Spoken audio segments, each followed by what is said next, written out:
apostólicas, pastorales.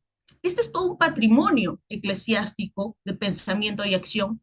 Se ha organizado y reorganizado en los últimos años, y es a partir de la encíclica Rerum Novarum, donde se establece el nombre de enseñanza social o doctrina social de la Iglesia como un conjunto de principios de reflexión, de valoración permanente, y que nos sirven de orientaciones para la acción. No es simplemente un discurso diseñado en determinados documentos, sino que son directrices, son parámetros, son guías que nos pueden ayudar en el desarrollo de nuestras labores cotidianas y sobre todo a evangelizar a través del trabajo. Y quien como ustedes que tienen la dicha de poder evangelizar a través de la educación. Si hablamos de doctrina social de la Iglesia, también es necesario referirnos cuáles son algunos mensajes a lo largo de estas encíclicas o exhortaciones apostólicas. Yo he colocado como ejemplo dos de ellos, que es Centésimos Annum y Solicitudo Rei Socialis. En Centésimos Annum habla de colocar la fe, la fe no desde un punto de vista teórico, sino desde la perspectiva de la acción. De esta manera, el mensaje social del Evangelio no debe considerarse como una teoría, sino por encima de todo es un fundamento y estímulo para la acción. La Iglesia utiliza como, eso lo dice Centésimos Annum, la Iglesia utiliza como instrumento su doctrina social en la difícil coyuntura actual. Nosotros vivimos una serie de dilemas, como bien les manifestaba. Solo coloqué 3 de ellos, pero en realidad las situaciones a nivel también político, sociopolítico, son muy difíciles. Hay medidas que se toman en otros países que a la corta y a la larga también afectan a nuestro país. En ese sentido es necesario utilizar o emplear aquello que nos brinda la doctrina social de la Iglesia como un planteamiento para poder dilucidar estos problemas y también poder encontrar y buscar la mejor solución basándonos en la recta razón. Según Solicitudo Rei Socialis, la doctrina social de la Iglesia es un conjunto de principios de reflexión, de criterios de juicio y de directrices de acción propuestos por su enseñanza. La DCI tiene una serie de características. No podemos negar que la doctrina social de la Iglesia se encuentra íntimamente ligada al tema de la razón, que no es solamente fe, sino fe puesta en acción. Entonces, una de sus características de la DCI es que es convertirse en un conocimiento iluminado por la fe. Decía San Juan Pablo II, fides et ratio, ¿no? La fe y la razón son las dos alas que tiene el espíritu para contemplar la verdad. No pueden ir separadas, sino que una con la otra están íntimamente ligadas, interconectadas para la acción. De esta manera, la inteligencia de la fe, en particular de la fe orientada a la praxis, es estructurada por la razón y se sirve de todas las aportaciones que ésta le ofrece, fundamentada en la revelación y al mismo tiempo en la naturaleza humana. Es donde la fe se complementa con la razón. Ya les mencionaba un breve acápite de Fides et Ratio. La doctrina social de la Iglesia se sirve también de diferentes disciplinas. No podemos negar que una de las disciplinas idóneas para la DCI son las ciencias humanas, las ciencias sociales. La Iglesia reconoce todo aquello que permita la comprensión del hombre a través de esta comunicación, de este diálogo cordial con otros saberes. Es la doctrina social de la Iglesia, quien a través de la interdisciplinariedad se apoya en las ciencias humanas y sociales como un instrumento idóneo. Y al convertirse en un instrumento idóneo, ayuda a que la Iglesia, a que el mensaje de la Iglesia y de nosotros como laicos y parte de la Iglesia, la volvamos más concreta y más actual. Ahora bien, otro de las características, y creo aquí que está íntimamente relacionado con la labor y el trabajo que realizan los docentes, Es expresión del ministerio de enseñanza de la iglesia, del munus docendi, de ese ministerio que fue ese legado de Jesús a sus apóstoles. La doctrina social de la iglesia permite que la iglesia sea sujeto que elabore, difunde y enseñe. De esta forma, podemos afirmar que no es una prerrogativa de carácter eclesial, sino que implica a la comunidad entera, nos involucra a nosotros como laicos poder efectivizar y tomar posición frente a situaciones referidas a dilemas sociales, políticos y económicos. Esto no significa hacer activismo, sino un rol más participativo del laico, y es que una de las exhortaciones que siempre hago es dejar el lado de expectación, sino más bien de involucramiento en las situaciones que se presenten. Es expresión del modo en que la Iglesia comprende la sociedad y se confronta con sus estructuras y sus variaciones, dilemas éticos y morales que vemos todos los días en la televisión, en las redes sociales, el cuestionamiento, por ejemplo, de la inteligencia artificial, de cómo los chicos con los que ustedes trabajan cada vez se ven más inmersos en la tecnología. Hablan de aplicaciones, hablan de convertirse en influencers, o de convertirse en TikTokers, o de convertirse en YouTubers. Son realidades, o algunos de ellos ni siquiera están cerca de la tecnología. Hay quienes, según donde ustedes laboren. Nosotros, bueno, también vengo yo de la ODEC de Lima y tenemos una realidad dentro de lo que es la educación pública, totalmente distinta a la educación parroquial o a la educación privada, donde las personas o los chicos en este caso tienen diferentes dilemas. Ustedes como docentes tienen que afrontar esos dilemas en función de la actualidad que nosotros nos encontramos viviendo. Es ahí donde entra a tallar la doctrina social de la iglesia, a cuestionar y a confrontar esas estructuras y esas variaciones que cada día parece que nos fuesen a sobrepasar. La iglesia es sujeto que elabora, difunde y enseña la DCI.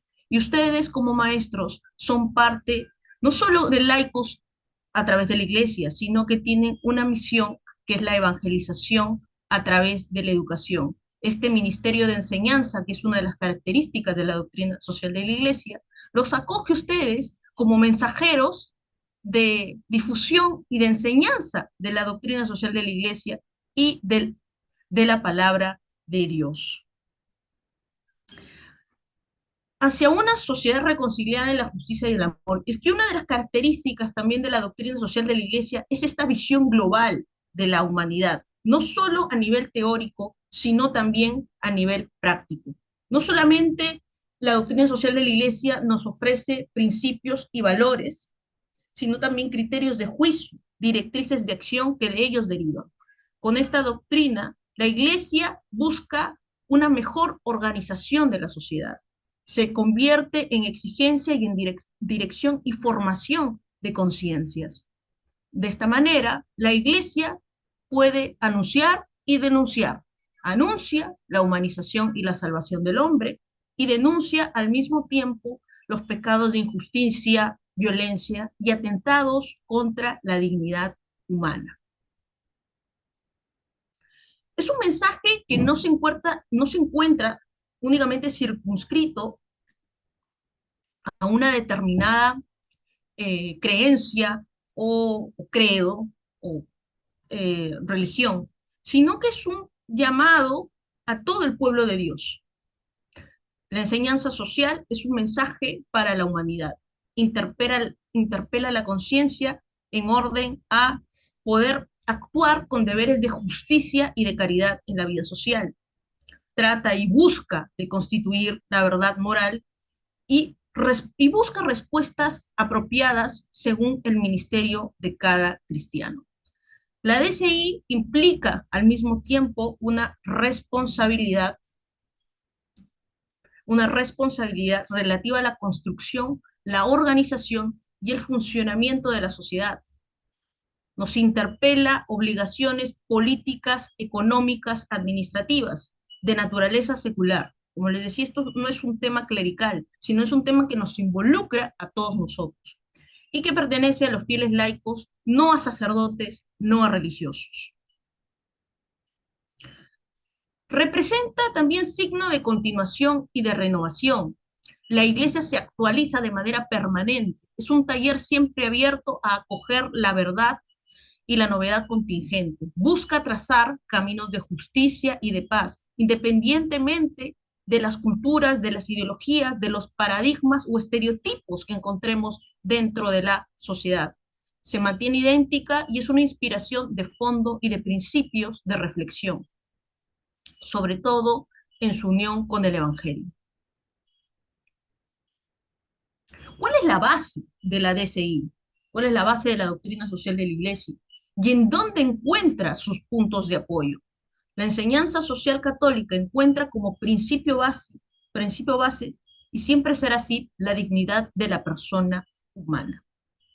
Tiene un carácter general y fundamental, ya que se refiere a la realidad social en su conjunto, desde las relaciones interpersonales hasta las relaciones a nivel estatal, a niveles de estados y de comunidad internacional. Ustedes habrán visto, por ejemplo, al revisar la doctrina social de la Iglesia, los compendios de doctrina social de la Iglesia, sobre los temas que se pronuncia la DCI. Hablamos de trabajo humano, hablamos de ecología, hablamos de economía, ¿no? Hablamos de cuál es el rol que debiese tener la comunidad internacional frente a los abusos desde una mirada de la doctrina social de la Iglesia. Entonces tiene un carácter fundamental y tiene un carácter general. Y va a involucrar todo tipo de aspectos: la política, la economía, el derecho, las relaciones entre comunidades, entre estados, entre naciones. Esto se consolida en lo que se denomina que existe una universalidad de su significado. De esta forma, deben ser apreciados en su unidad, en conexión y articulación, interpretación de las realidades en forma orgánica. A mí me gusta utilizar este paradigma porque creo que este paradigma nos permite entender cómo se maneja la sociedad y en dónde estamos insertos nosotros. Y es el paradigma de la ecología integral. La ecología integral involucra una serie de dimensiones: una ecología cotidiana, una ecología social, una ecología económica, una ecología política, una ecología cultural. Entonces, la realidad, la interpretación de las realidades nos indican que si todo está conectado, no podemos hacer una interpretación sesgada, fragmentada de la realidad de las cosas. Vivimos en un mundo globalizado y problemas que aparentemente eran locales se volvieron de carácter general, de carácter universal. La doctrina social de la Iglesia lo que nos impulsa es a decir, para interpretar la realidad tenemos que hacerlo como un todo orgánico, como un todo sistémico, analizar las causas y las consecuencias de estas situaciones de las sociedades modernas. ¿Cuáles son los principios, valores que rigen la DCI? He hecho aquí un pequeño resumen sobre lo principal de cada uno de estos principios. Esencialmente, el principio común de subsidiariedad, de solidaridad, de destino universal de los bienes y el principio base, que es la dignidad humana. El principio de bien común se encuentra enfocado a todo aspecto de la vida social para encontrar plenitud de sentido y consiste genéricamente en la plena realización de la persona con y para los demás. Coloco aquí un ejemplo: la explotación de recursos en zonas, llamémoslas así, intangibles. ¿Qué es lo que implica? Implica que debe existir un respeto hacia la naturaleza, un respeto hacia el prójimo. Entonces, si nosotros empezamos a explotar recursos de manera desmedida, sin considerar ni el prójimo, ni la naturaleza, ni la vida de aquellos que se encuentren cerca de esas zonas, ¿estaremos actuando con bien común? Considero que no. Y se dice, por ejemplo, que la política es el arte de, eh, de cuidar y de preservar el bien común, que los políticos debiesen ser aquellos que velen por el bien común. Es muy difícil poder discernir para algunos qué es el bien común. yo lo resumo en tener respeto a la dignidad de la persona humana, al prójimo y a aquello que nos rodea, ¿no? Al planeta. La subsidiariedad a veces es entendida y calificada como asistencialismo, cuando en realidad la subsidiariedad busca que las sociedades superiores u organizaciones superiores eh, estén o brinden la oportunidad de que las sociedades inferiores o que se encuentren en una situación de inferioridad puedan tener un subsidio. Pero un subsidio significa brindarles la posibilidad de emanciparse y asumir la responsabilidad de contribuir recíprocamente. Es decir, les brinda la oportunidad de poder independizarse, empodera a aquel que se encuentra en una situación de inferioridad. El subsidio no es un asistencialismo. Se dice, por ejemplo, que el Estado debe implementar políticas de subsidio en el mundo, en el mundo laboral, lo cual no significa que estemos frente a un Estado asistencialista. Ojo, la Constitución habla, el artículo 58, sobre una economía social de mercado. ¿Cuál es una cláusula social? El principio de subsidiariedad. Es considerado uno de estos criterios, el principio de subsidiariedad. Un aporte de la doctrina social de la Iglesia colocado en nuestra Constitución. Y entre esas políticas de subsidio se encuentra el poder plantear políticas de empleo, políticas de trabajo digno. La solidaridad también es un principio que está ligado a poder interrelacionarnos con la comunidad. Es un principio que designa la profunda interdependencia de los hombres y de los pueblos en relación con el bien común. Es una interdependencia en virtud de la cual no es posible que algunos estén realmente bien mientras otros padecen graves injusticias o carecen de lo mínimo indispensable.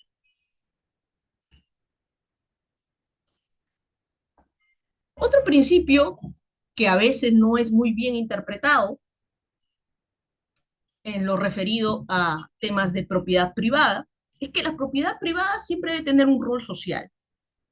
Y el rol social se remarca o se enlaza con el respeto del destino universal de los bienes, un principio de la doctrina social de la Iglesia que también se encuentra inserto en nuestra legislación cuando se habla de que existe libertad de empresa, existe libertad de empresa y de contratación, pero que esta libertad de empresa no puede ir en contra del rol social de la propiedad privada. Es aquí donde está evidentemente manifestado el principio de destino universal de los bienes.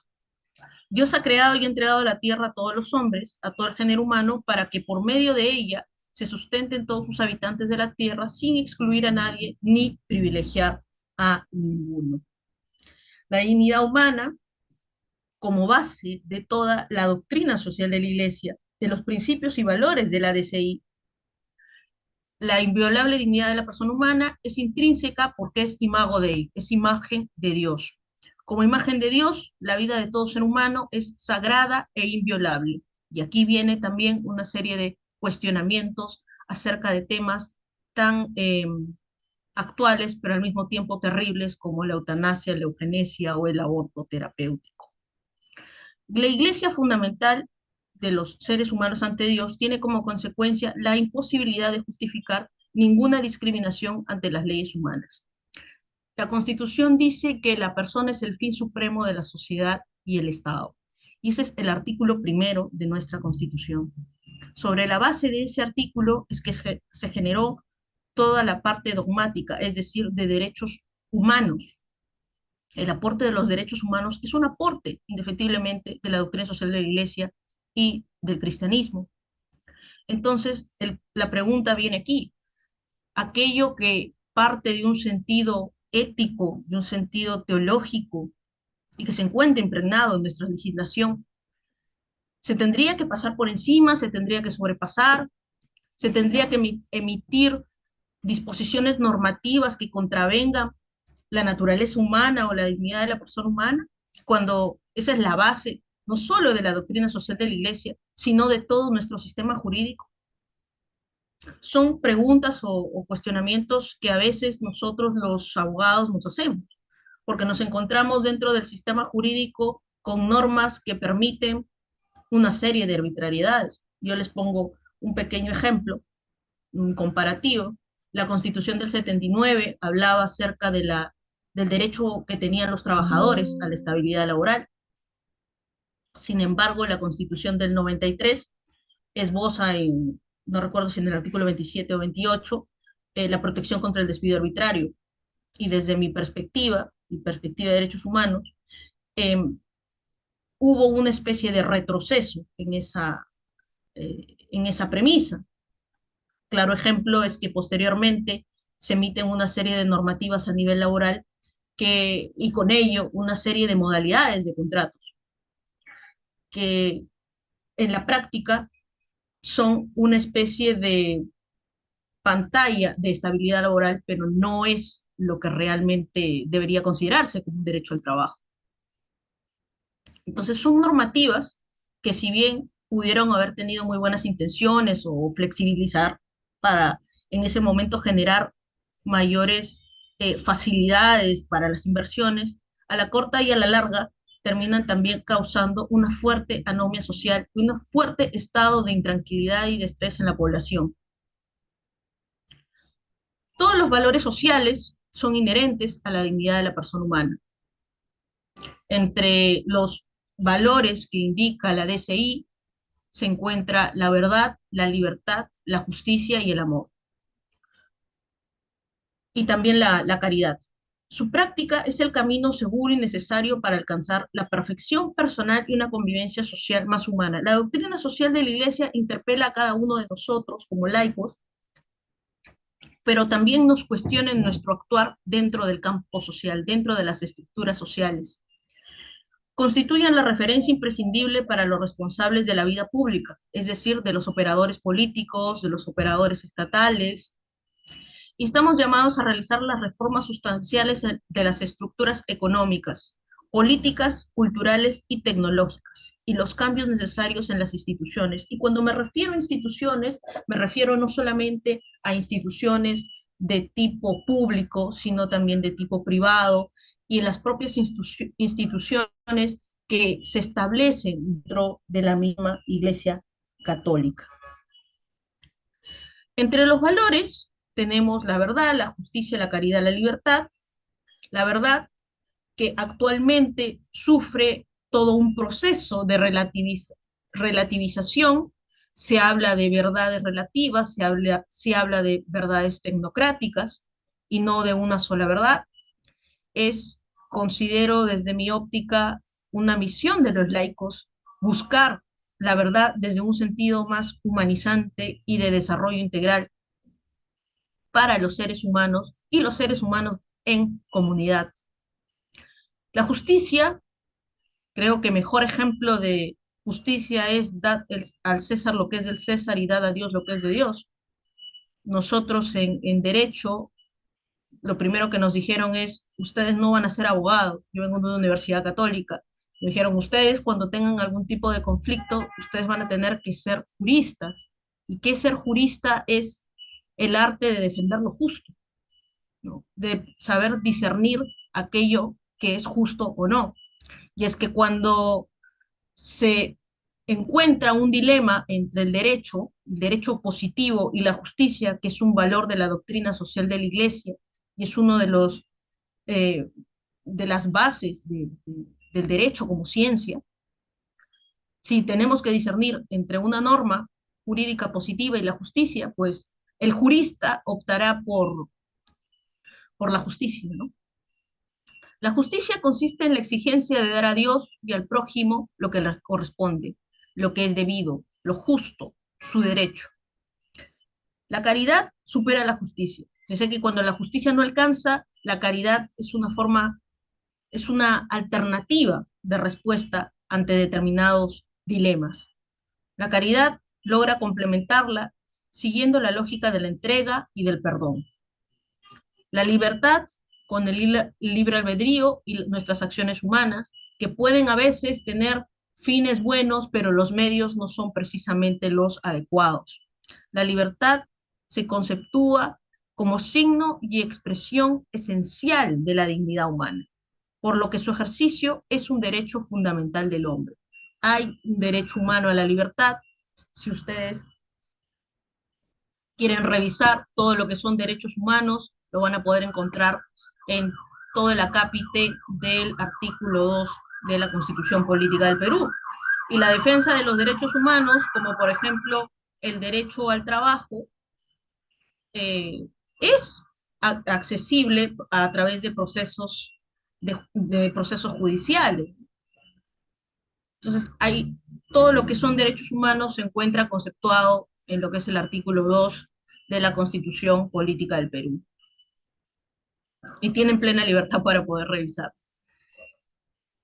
Dentro de la DCI subsisten una serie de preguntas, ¿no?, sobre cómo actuar frente a determinadas situaciones coyunturales o situaciones donde se presta la instrumentalización. La coyuntura versus la permanencia. ¿Qué es lo que invoca la doctrina social de la Iglesia? ¿Que nos manejemos en función de las coyunturas o busquemos siempre estos principios y valores que son de naturaleza permanente? La protección a la persona y la importancia del trabajador, colocando aquí como ejemplo el tema laboral, siempre será objeto de defensa de la doctrina social de la Iglesia. Como contrapartida, las empresas suelen mirar la coyuntura y dependiendo de lo que piensen los clientes y accionistas en ese momento. Entonces, la idea de la doctrina social de la Iglesia es que frente a la coyuntura y a la permanencia, nosotros busquemos y nos orientemos a defender estos principios y valores, siempre buscando la dignidad de la persona humana, la protección de la persona humana y la protección, en este caso, del trabajador. Ahora bien, entre lo instrumental y lo normativo, que era algo que les iba mencionando, entre las normas positivas que tenemos y que a veces son atentatorias de derechos humanos o del derecho al trabajo en específico, este dilema nos permite ver que la persona desde la perspectiva empresarial a veces es concebida simplemente como un medio para el fin de la empresa, ganar dinero y permanecer en el mercado. Es visto como una mercancía y en este sentido como un engranaje más del sistema productivo. En la DCI, lo que se defiende es la persona como fin en sí misma, a la que cualquier medio debe someterse.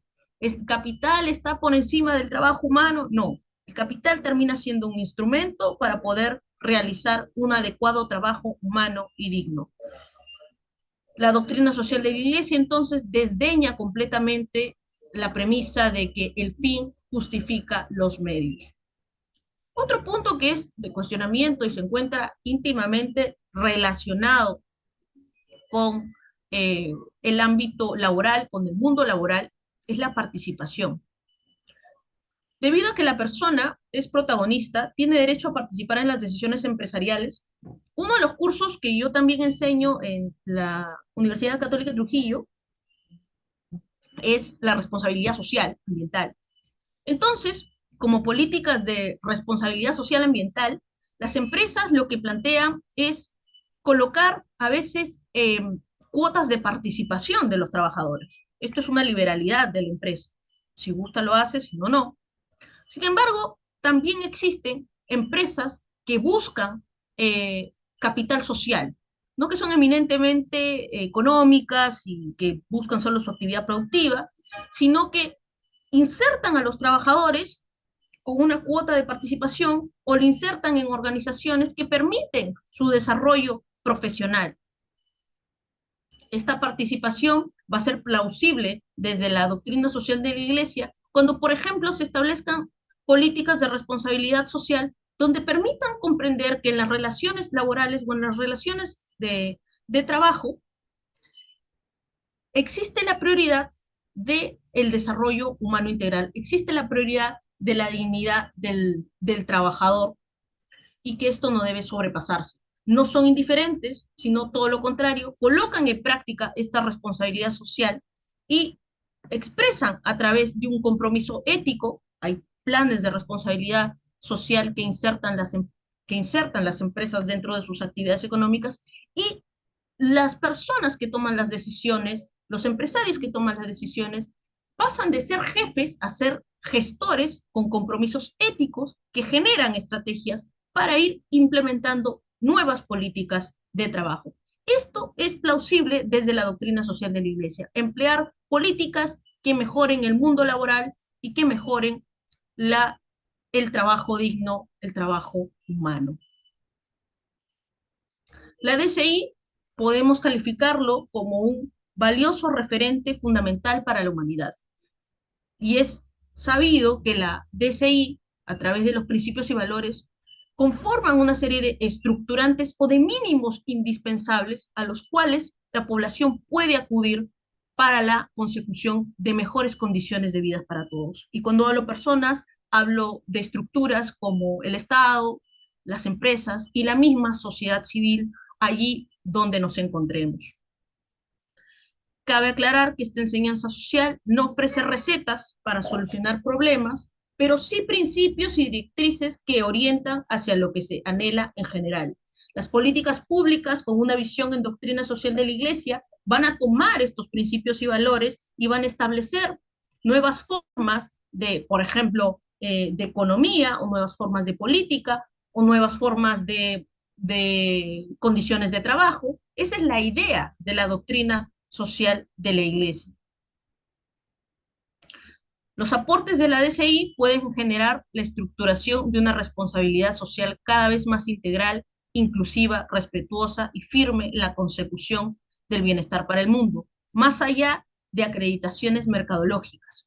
Algo que siempre se dice, y este es el vínculo que existe entre el trabajo humano y la economía, es que si estamos en una economía de libre mercado, debemos dejar que el mercado decida sobre lo que tiene que pasar o no, sobre lo que tiene que determinar el Estado, que el Estado no debe intervenir, sino dejar todo al libre mercado. Creo que la doctrina social de la Iglesia lo que busca es desdeñar esas viejas frases y más que todo actualizarla y promover esfuerzos donde se salvaguarde la dignidad humana y todo aquello que derive de esta.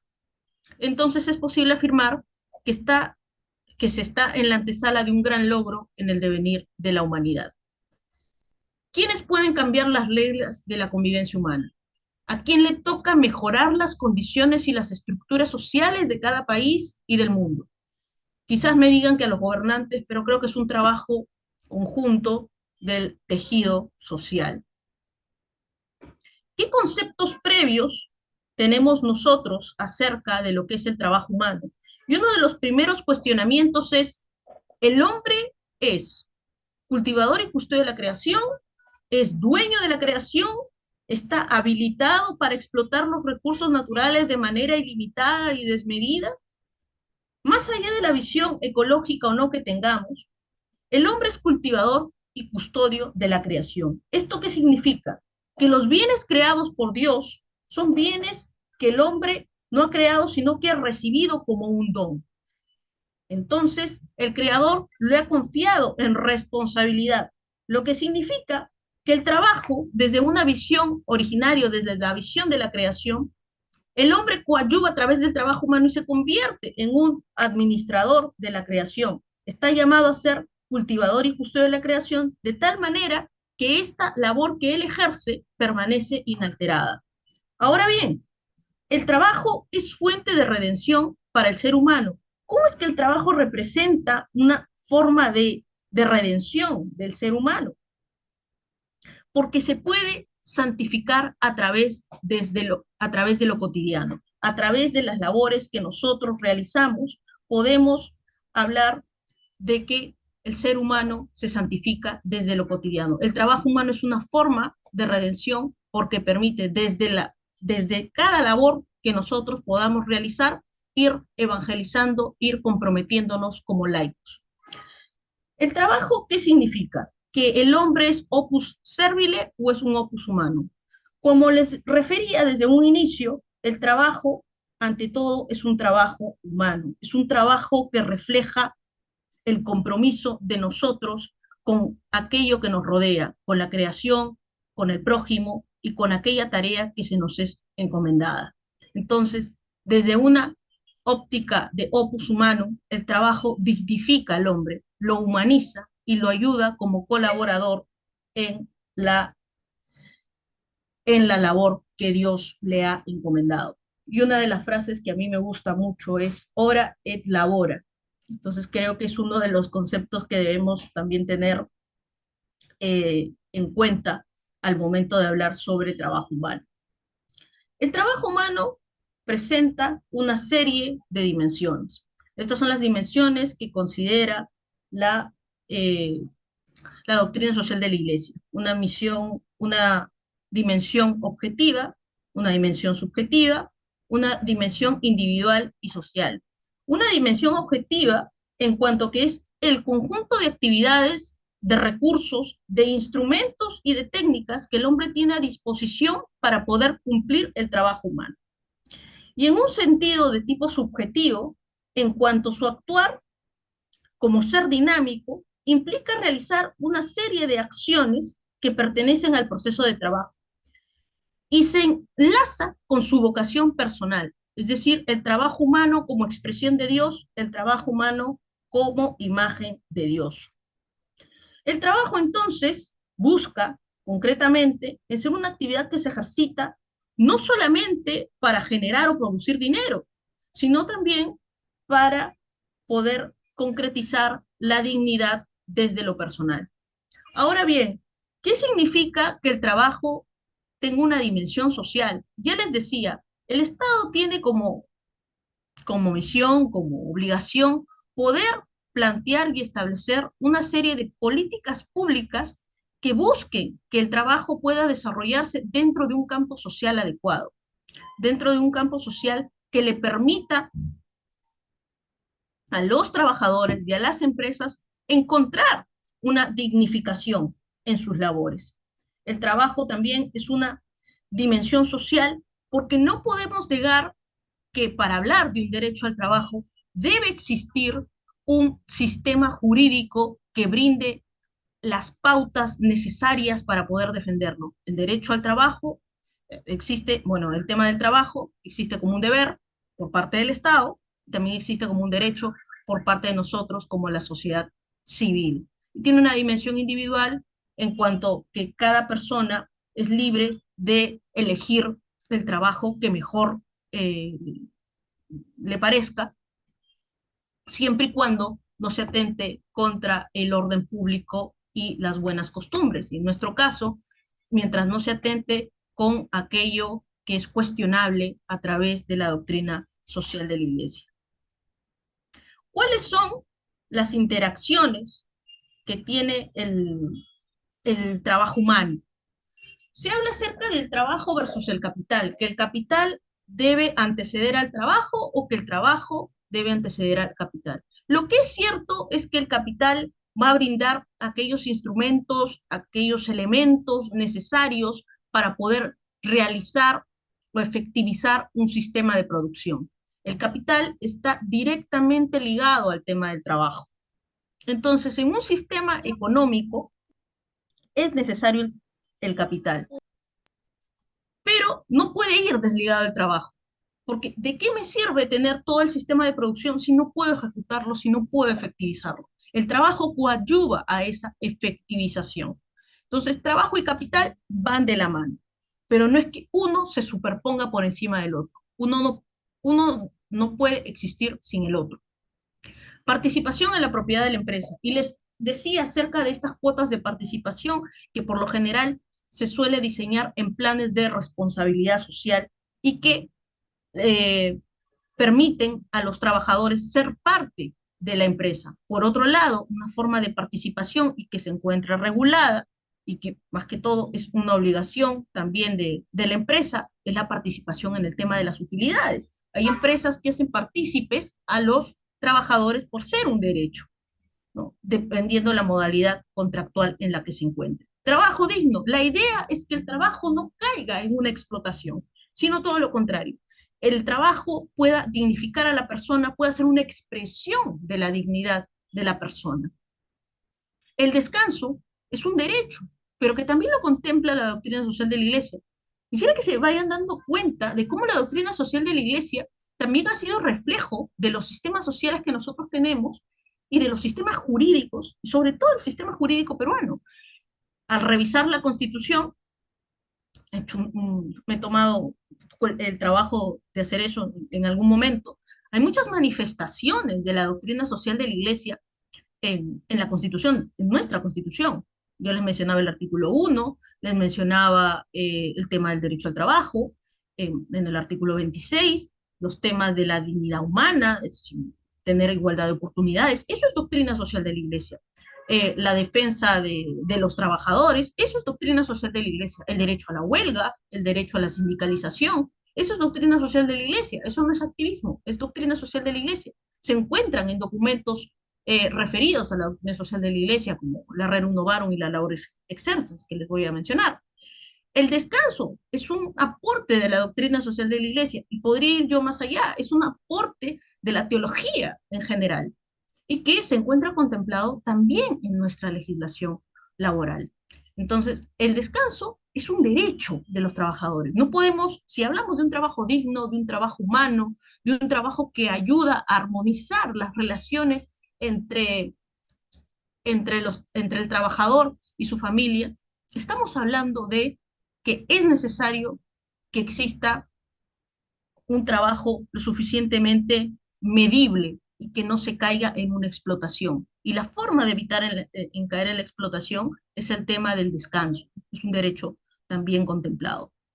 Ahora bien, como les decía, el trabajo es un derecho fundamental y al mismo tiempo es un bien para el hombre. Si es un bien para el hombre, lo que estamos buscando es que lo dignifique, no que desdeñe ni que vaya en contra de sus propios derechos humanos. Ojo que a través del trabajo y del respeto al derecho al trabajo, lo que estamos buscando en decirles, en comentarles, es que no se le puede hostigar a un trabajador, no se le puede dejar de eh, pagar a un trabajador, no se le puede tachar por sus decisiones, sino que siempre tiene que haber entre las organizaciones, entre las instituciones, una comunicación de manera permanente donde se salvaguarde el trabajo como un derecho fundamental. El Estado es un promotor del trabajo digno. Al menos esa es la intención desde la doctrina social de la Iglesia y esa es la intención que se planteó desde la comunidad internacional con el Organismo Internacional del Trabajo, con la OIT, y que generaron una serie de convenios y recomendaciones que de a pocos han ido implementando, mal o bien, algunos estados con la finalidad de establecer políticas públicas eh, que promuevan el trabajo digno. Es necesario conjugar el derecho al trabajo y la familia. Cuando les refería al tema de la explotación laboral, ¿qué sucede? Sucede la explotación laboral muchas veces no en sentido estricto, sino de manera muy maquillada, por decirlo así, ¿no? Un tanto similar con algunos filtros, pero que impide eh, plantearse un derecho al trabajo que armonice con la actividad familiar, que armonice y salvaguarde a la familia. Existen políticas públicas estatales en otras naciones donde se les da facilidad a los trabajadores de poder conjugar el tema de familia. En nuestro caso, en nuestra legislación, ustedes también podrán observar o habrán escuchado el tema de la licencia de maternidad o la licencia de paternidad, ¿no? Son algunos de los, el tema de la lactancia, son algunos políticas o derechos, mejor dicho, que permiten conjugar el derecho al trabajo y la familia. La mujer en el ámbito laboral siempre es un tema discutible, se habla de aquellos problemas que se pueden suscitar en el tema laboral y cómo la mujer debe cumplir un rol de tal manera que logre armonizar el trabajo también con la familia. Los trabajadores migrantes, también cuestionable en el punto de la explotación laboral, en cuanto no existen normativas, en nuestro caso, lo suficientemente específicas para poder salvaguardar el trabajo de los migrantes. No existe propiamente, y les voy a explicar más adelante, que es uno de los dilemas en el mundo laboral y que la DCI nos ayudaría mucho a poder discernirlos y establecer eh, alguna solución más integral al respecto. La explotación o trabajo infantil, ¿es plausible o no el trabajo infantil? ¿Es necesario hablar de trabajo infantil o no? Yo lo he puesto como un dilema en la exposición. Otro punto que considero también necesario y que menciona la DCI es el tema del trabajo agrícola. Estamos eh, realmente regulando lo que es el trabajo agrícola sobre las agroexportadoras o el trabajo que realizan. ¿Es realmente digno o no? Hay que hacer algunos cambios. Se puede hablar de una política de redistribución de la tierra. Son cuestionamientos que también se plantea la DCI y que yo los dejo también a su alcance. Existen algunos derechos que derivan del derecho al trabajo. El derecho al trabajo es el derecho a tener un trabajo digno, pero también es el derecho a tener una remuneración justa. En nuestra legislación se habla que el empleador tiene la potestad de poder realizar modificaciones y de reducir en ocasiones el tema de los sueldos, es decir, el tema de la remuneración. Pero cuando hablamos de remuneración justa, a veces el Estado, nuestro Estado, cae en solo considerar un mínimo vital como remuneración justa. Se hablan de conceptos remunerativos, se habla que en las empresas, en su mayoría, existen bonificaciones, pero no una remuneración justa. Cuando hablamos de remuneración, hablamos de justamente del sueldo que nos pagan por una contraprestación. Esto también se encuentra regulado en nuestra legislación. Cuando hay un contrato de trabajo, lo indispensable es que exista una remuneración justa. ¿Qué es una remuneración justa entonces? Es el pago por una contraprestación en función del trabajo que se realiza. Otro punto que también considera la doctrina social de la Iglesia y que indirectamente es acogido por nuestra Constitución y por la legislación laboral es el tema del trato humano. No puede existir sobre la base de la subordinación que ejerce el empleador respecto del trabajador un maltrato, sino todo lo contrario.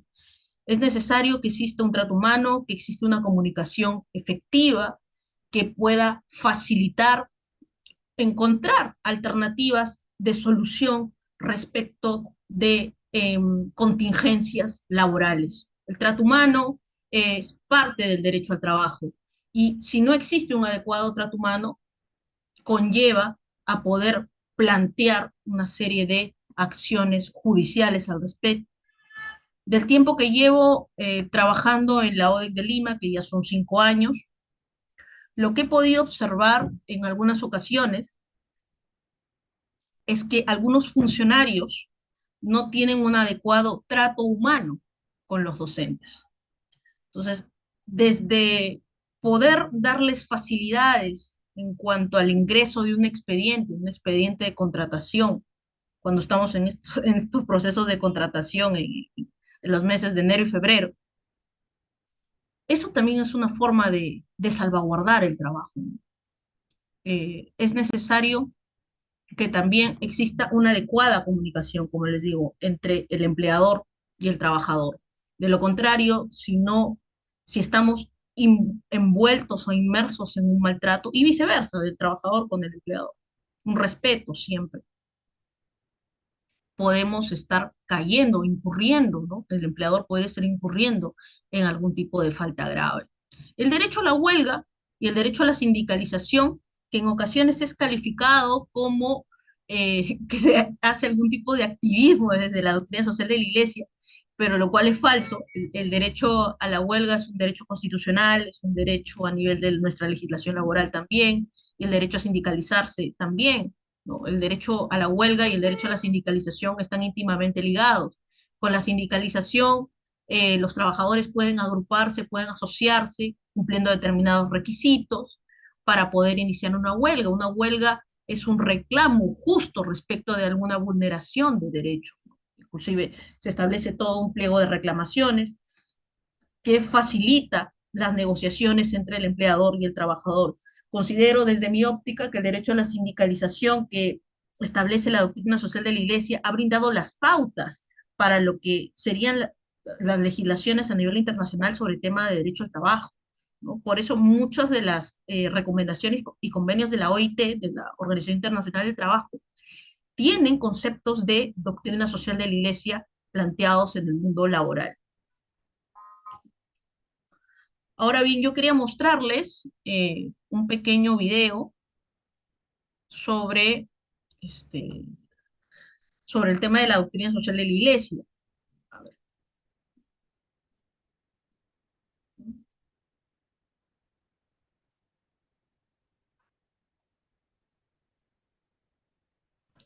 a ver,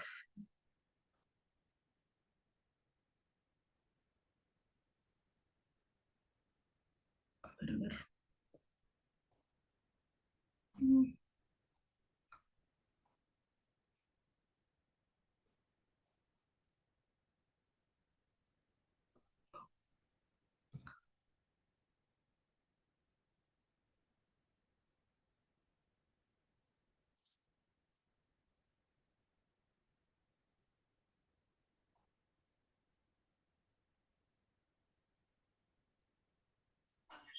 ¿Logran escuchar?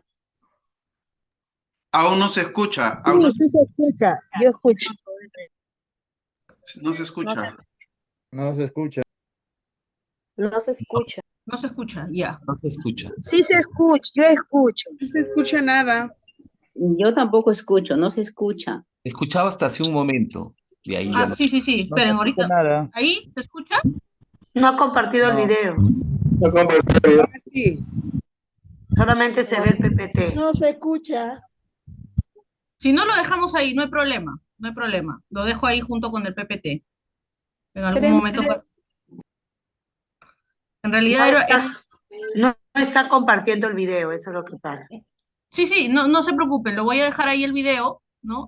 Para que ustedes lo puedan ver cuando se les facilite las diapositivas y poder continuar. Bueno, el video más o menos trata sobre el cuestionamiento que se hace acerca de la doctrina social en el mundo laboral, ¿no? Es un video acerca de Cantinflas que habla sobre que está asusando, ¿no? Y cita algunos párrafos de la Rerum Novarum. Es bastante gracioso porque yo les decía, es gracioso cuando nosotros utilizamos términos que provienen de encíclicas tan significativas como la Rerum Novarum y la Laudes Exercens. Son estas encíclicas las que yo considero principales que reflejan sobre el tema del trabajo en el mundo laboral. La Rerum Novarum, donde hay un cuestionamiento sobre la empresa desde un sentido capitalista, a el trato hacia los obreros en ese momento como si fuesen esclavos.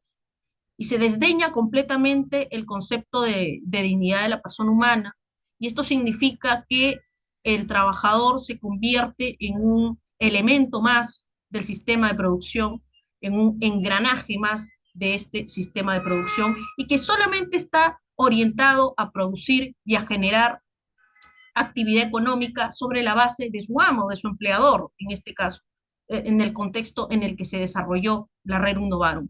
Y aquí he colocado algunos párrafos que me parecen significativos sobre lo que reflejaba en ese momento y refleja la Rerum Novarum, porque como bien les decía, ahora existen contratos de trabajo que se encuentran de alguna manera maquillados, por decirlo así, más maquillados que una foto de Instagram, con más filtros que ellos, pero que en el fondo lo que buscan es una explotación laboral.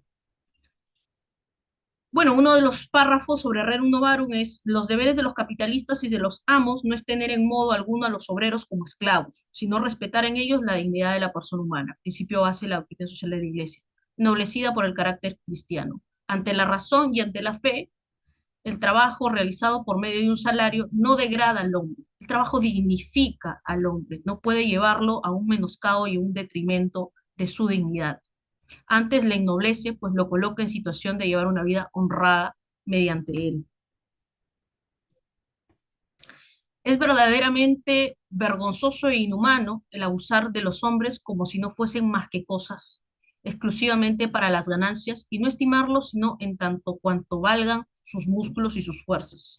A los pobres les enseña la Iglesia que ante Dios la pobreza no es deshonra, ni sirve de vergüenza el tener que vivir del trabajo propio. El trabajo excesivamente prolongado, y aquí hablamos de explotación laboral, o agotador, así como el salario que se juzga insuficiente, un atentado contra el derecho a una remuneración justa, dan ocasión con frecuencia a los obreros para intencionadamente declararse en huelga, que es un derecho que deriva del derecho al trabajo, y entregarse a un voluntario descanso. A este mal ya tan frecuente como grave debe poner buen remedio la autoridad del Estado, porque las huelgas llevan consigo daños no solo para los patronos y para los mismos obreros, sino también para el comercio y los intereses públicos. Cuando existe huelga, por ejemplo, de transportistas, estas huelgas lo que buscan es un reclamo, dependiendo en el contexto en el que se dé, si es o no justo.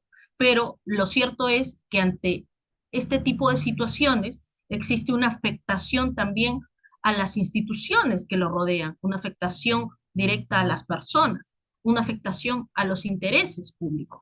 Muchas veces son justos estos reclamos o no, va a depender del caso en concreto. Añádese que las violencias, porque hay huelgas que están impulsados por un tema de violencia, y en ese caso las huelgas son declaradas ilegales, más bien se convierten en un delito contra el orden público.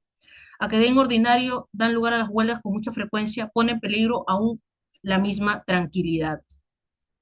Labor Exercens, que es otro de las encíclicas que busca dar respuesta al tema de la DCI en el mundo laboral, tiene una visión histórica y global de la civilización occidental que se ha preocupado sobre todo de desarrollar el lado objetivo del trabajo, para someter la naturaleza y liberar al hombre de condiciones de vida de gran pobreza y miseria. La encíclica llega al corazón del concepto mismo del trabajo humano. En lugar de trazar un modelo ideal, San Juan Pablo II ayuda a comprender lo que ha acontecido y sigue aconteciendo en la historia. De qué modo el hombre puede transformarse con su trabajo, cómo el hombre a través del trabajo puede generar mejoras en las condiciones sociales, en las condiciones económicas, en las condiciones políticas, cómo el trabajo puede ayudar a exigir unas mejoras desde el Estado en las políticas públicas, o cómo el trabajo puede ayudar a generar mejoras de tipo de políticas empresariales dentro de las empresas o políticas institucionales, sean estas empresas o no. Labores Exercens también, y esto es muy importante, muestra una contrapartida de que el socialismo y el capitalismo, ambos ismos, no llevan precisamente a lo mejor. Un socialismo mal entendido lleva a comprender que las personas no son sujetos de trabajo, abre la puerta para el existencialismo. Por otro lado, un liberalismo mal entendido se le trata como una mercancía al sujeto, a la persona, y está sometida a lo que determine el mercado. Empieza una proletarización de los intelectuales, y es verdad, hay un desdén al tema intelectual, al trabajo intelectual, o mejor dicho, aquellos que realizan trabajo intelectual se les menoscaba en el pago que se les hace, ¿no? Y también se generan políticas de desempleo. Hay una agudización de la anomia social. Enfatiza en los elementos de una espiritualidad del trabajo, pues los seres humanos comparten sus actividades como acciones de Dios, y el trabajo es imago Dei, imita la acción de Dios y otorga dignidad al trabajador. Nuestro Señor Jesucristo fue un hombre de trabajo. Hay en las Sagradas Escrituras muchas referencias al tema laboral. El Concilio Vaticano II dice que el trabajo es necesario para el progreso terreno y para el desarrollo del reino de Dios. Esta es la actualidad que nos ofrece Labores Exercens, recordarnos a todos la importancia del cuidado y del desempeño del trabajo bien hecho, no solo para nuestros trabajadores, sino también desde el empresario.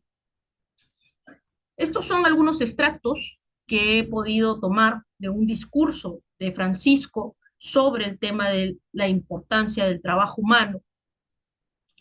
Es un discurso que él dirigió ante la OIT, y estas son sus ideas principales sobre el mundo laboral. Esta es la visión de Francisco que tiene sobre el tema del trabajo. En primer lugar, somos creados con vocación al trabajo. El trabajo es camino de crecimiento, el trabajo ayuda a la autorrealización de las personas, pero solo si es un crecimiento integral que contribuye a todo el ecosistema de vida. Por eso les comentaba acerca de este paradigma de la ecología integral, porque tiene dentro de sus dimensiones el tema del trabajo, que es la ecología social, el respeto por un trabajo que proteja, que proteja la naturaleza, que administre la creación, que la custodie, que no vaya en contra de una explotación, que proponga una explotación excesiva de los recursos naturales. No podemos negar que el concepto económico está ligado al tema de trabajo, está ligado también al mismo tiempo de promover un adecuado crecimiento integral o un adecuado desarrollo humano integral. Por lo tanto, el trabajo no puede considerarse como mera mercancía, un mero instrumento dentro de una cadena de producción de bienes y servicios. El nuevo rumbo del desarrollo económico sostenible, y estos son un poco los puntos de coincidencia entre el tema del trabajo, de la ecología social y de la protección ambiental, hablamos de un desarrollo sostenible. En ocasiones se cuestiona este término y se habla que es una incompatibilidad de términos, pero esta sostenibilidad lo que busca también es que a través del trabajo no se exceda los límites del trabajo y que se respete como un derecho humano. Necesita situar a la persona y el trabajo en el centro del desarrollo, mientras se busca integrar los temas laborales con los medioambientales. Al promover y defender el empleo, debemos tener en cuenta la conexión entre techo, tierra y trabajo. No sé si podemos hacer un break de 5 minutos para ir a tomar un poco de agua o para unas pausas activas. Bien, gracias. Gracias.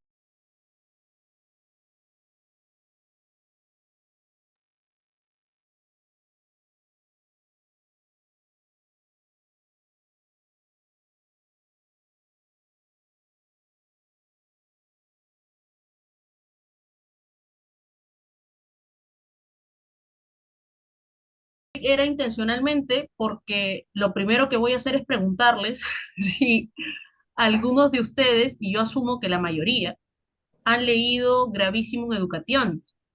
Porque Gravissimum Educationis, más allá de ser un documento que está constituido dentro de la doctrina social de la Iglesia, ayuda a poder entender cuál es el rol de la educación, de la educación religiosa, de la educación católica. Entonces, ¿qué deber tiene la Iglesia en el tema educativo? Y yo lo enlazo porque estoy frente a un público en el cual todos son en su mayoría docentes de educación religiosa. Entonces, ¿cuál es nuestra base? Primero, creo que sería una pregunta que ustedes deberían hacerse, ¿no? ¿Cuál es la base de ustedes para ser docentes de educación religiosa? Más allá de la vocación que ustedes y cada uno de ustedes tienen. El tema de educación religiosa también es un tema que involucra a la Iglesia Católica. ¿Y cómo es que se justifica de alguna manera la existencia, por ejemplo, de las oficinas de educación católica, o de por qué la Iglesia tendría que preocuparse de evangelizar en el sector público, en el sector privado, a través de sus colegios parroquiales? ¿Por qué no dejarle esa labor íntegramente a las congregaciones religiosas? ¿Por qué tener una oficina de educación católica, por ejemplo? Entonces, el tema de la enseñanza de educación religiosa es un tipo de trabajo, un trabajo que cada uno de ustedes ejerce. Y uno de los documentos más importantes sobre el tema de educación religiosa es Gravissimum Educationis, que si no lo han leído, yo les invito a que puedan leerlo, porque les va a ayudar también como material, ¿no? De estudio, pero les va a ayudar a poder interiorizar su labor como docentes de educación religiosa. ¿Cuál es su misión de cada uno de ustedes como educadores en religión? Gravissimum Educationis, las ideas principales de este documento es el deber de la educación que tiene a cargo la Iglesia. No solo porque debe ser reconocida como sociedad humana capaz de educar, sino sobre todo porque hay un deber de anunciar a todos los hombres el camino de la salvación, de comunicar a los creyentes la vida de Cristo y de ayudarles con atención constante para que puedan lograr la plenitud de esta vida. La iglesia, nosotros sabemos que es mater et magistra, madre y maestra. Está obligada a dar a sus hijos una educación que llene su vida del Espíritu de Cristo y al mismo tiempo ayuda a todos los pueblos a promover la perfección cabal de la persona humana, incluso para el bien de la sociedad terrestre y para configurar más humanamente la edificación del mundo.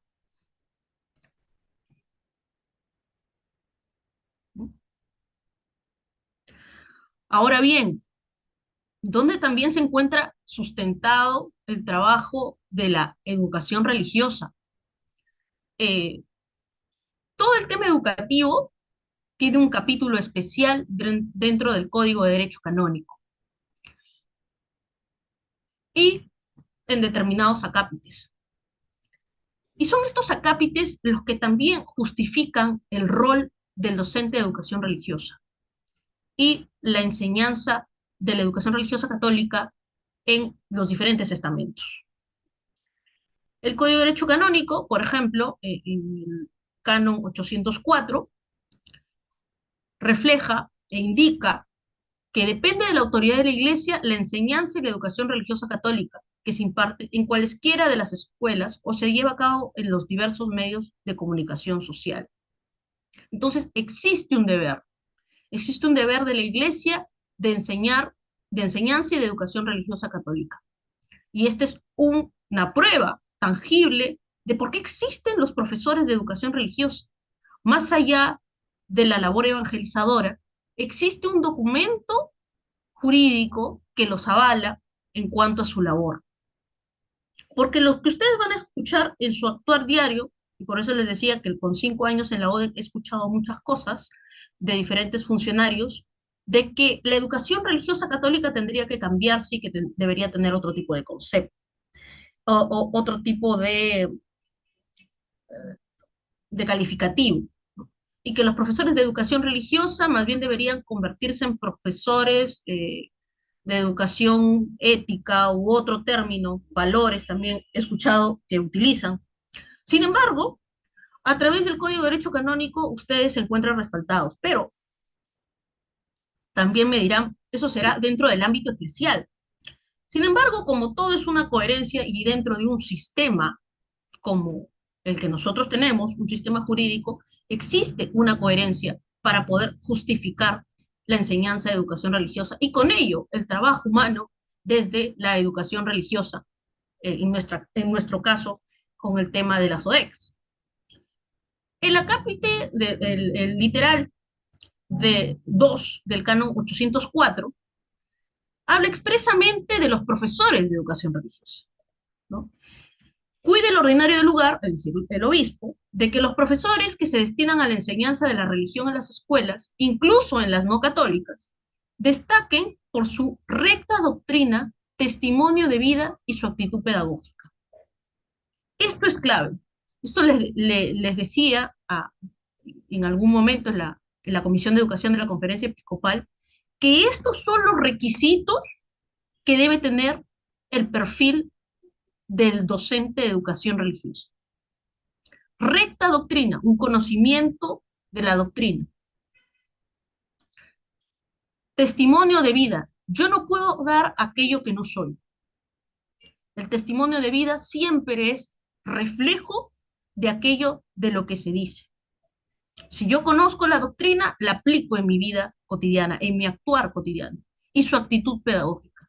Siempre he dicho que los profesores de educación religiosa, los maestros de educación religiosa, tienen una doble aptitud frente al resto de docentes, porque ellos no solamente son testimonio de vida, es decir, reflejan aquello que dicen, sino que conocen la doctrina, es decir, tienen un saber a nivel no solo filosófico, sino teológico, y también aptitud pedagógica, es decir, evangelizan con la educación. Y esto se encuentra claramente respaldado por el Código de Derecho Canónico. Y será el ordinario del lugar, es decir, el obispo de cada jurisdicción, el que tratará de velar a través de los directores de las oficinas de educación católica que sus maestros tengan estas tres condiciones que el Código de Derecho Canónico les exige: recta doctrina, testimonio de vida y aptitud pedagógica. Y con esto quiero decir que el trabajo humano realizado como maestros de educación religiosa debe tener estas características. Creo que aquí está muy claro el perfil del docente de educación religiosa. El trabajo que ustedes realicen como docentes se refleja en estos tres tipos de características: la recta doctrina, el testimonio de vida y la aptitud pedagógica. Como estamos dentro de un sistema jurídico, ¿no?, donde el Código de Derecho Canónico es uno de esos ejemplos de sistema jurídico, en este caso un sistema jurídico eclesial, el Código de Derecho Canónico también tiene un reflejo en la normativa, en la legislación ordinaria, en la legislación laboral, en la legislación ordinaria, la legislación nacional. Un claro ejemplo de ello es el acuerdo entre la Santa Sede y el Estado peruano, el decreto ley 23211, donde existe un artículo donde se habla acerca de los docentes de educación religiosa. Y es este artículo el que justifica el trabajo de los docentes de educación religiosa. ¿Por qué? Porque estamos frente a un acuerdo entre estados, donde ninguna normativa de menor rango, entiéndase legislación a nivel educativo del Ministerio de Educación, puede sobrepasar este concordato, este acuerdo entre estados, para poder desdeñar este acuerdo, para poder derogar este acuerdo, tendría que haber una negociación entre estados. Tendrían ambos estados que estar de acuerdo en desligarse completamente, en que exista estas relaciones de colaboración entre la Iglesia y el Estado. Y he querido mencionar esto dentro del trabajo humano para que de alguna forma quienes no conozcan sobre el concordato se sientan un poco más seguros de que el trabajo en materia de educación religiosa, de que los maestros de educación religiosa están protegidos laboralmente a través de este artículo 19. Ustedes pueden revisar el decreto ley 23211, que es el concordato, y encuentran en el artículo 1, en el artículo 2, cómo se le reconoce el rol de la Iglesia Católica en beneficio del Estado. Pero este rol se materializa en temas educativos a través del artículo 19. Este artículo 19 tiene una serie de acápites que permite visualizar por qué, por ejemplo, las oficinas de educación católica tienen la potestad de poder nombrar docentes de educación religiosa y de poder contratar docentes, de poder contratar coordinadores. Para el nombramiento civil de los profesores de religión católica en los centros educacionales públicos, es decir, donde ustedes desarrollen sus labores, en los que continuara impartiéndose la enseñanza religiosa, se requiere presentación del obispo respectivo. El profesor de religión podrá ser mantenido en su cargo mientras goce de la aprobación del obispo. ¿Esto qué quiere decir? Que los docentes de educación religiosa en los colegios públicos, siempre y cuando podrán ser nombrados o podrán ser contratados cuando tengan la carta propuesta. Y aquí quiero hacer un hincapié, y espero no desviarme del tema, es que la carta propuesta que emiten la SODEC es esencial para el trabajo que ustedes desarrollen.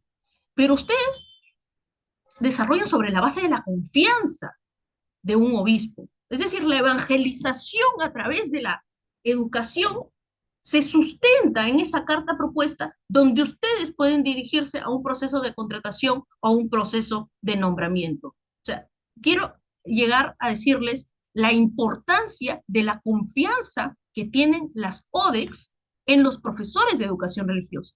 Entonces, imagínense ustedes cómo se siente la persona que confía, que tiene un aval jurídico para confiar y que garantiza ante el Estado, porque eso es lo que hace la Iglesia Católica a través de la SODEC, garantiza ante el Estado la idoneidad de los maestros que van a enseñar en los colegios públicos, y que sobre todo estos maestros tienen como característica un plus, un dominio de la doctrina, son testimonio de vida, muy aparte del conocimiento pedagógico que puedan adquirir o puedan tener.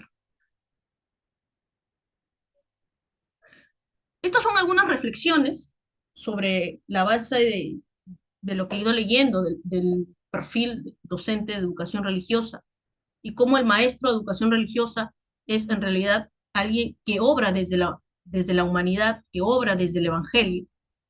El profesor de religión no actúa en nombre propio, sino en nombre de la iglesia. Y esa es su función. El trabajo que realiza el profesor de educación religiosa es un servicio de formación religiosa que le encomienda la iglesia. La enseñanza religiosa escolar es una forma del ministerio de la palabra con identidad propia. Trata en efecto de hacer presente el Evangelio en el proceso personal de asimilación sistemática de la cultura que realizan los alumnos. Es por tanto una actividad plenamente eclesial. La misión del profesor de religión en la escuela es indudablemente una vocación especial de servicio a la iglesia. La iglesia les confía poder llevar el Evangelio en los colegios públicos, como es su caso. Para esta vocación y bajo la dirección del ministerio, recibe el espíritu de la verdad que suscita y sostiene el sentido de la fe y la gracia de la palabra tan necesarios para el desempeño de su función. El desempeño de sus funciones es sobre la base de constituir una vocación especial de servicio dirigido a través del magisterio de la Iglesia. Es un reto para los profesores de religión proponer el Evangelio no como un contraproyecto cultural. Esto no se trata de imponer algún tipo de ideología o de creencia, sino que expresa una fuerza de renovación que invita a todos a beber las fuentes de la vida. Este testimonio no consiste solo en transmitir la persona y la doctrina de Jesucristo, sino que va más allá. Consiste en ayudar con la propia vida, con el testimonio de vida, a que los alumnos entiendan el significado del Evangelio para sus vidas. Ser testigos de la fe en Jesucristo no se reduce a narrar sobre Él o algo de Él, ni enseñar algo sobre Él, ni a retomar algunas orientaciones éticas suyas. Implica proclamarle como el Salvador y el Hijo de Dios. El testimonio es anuncio de Jesús y al mismo tiempo denuncia atrevida del pecado personal y social de los hombres. El testimonio de vida, el testimonio comporta interpelación de los oyentes y ofrecimiento de la fe en Jesucristo como camino, verdad y vida.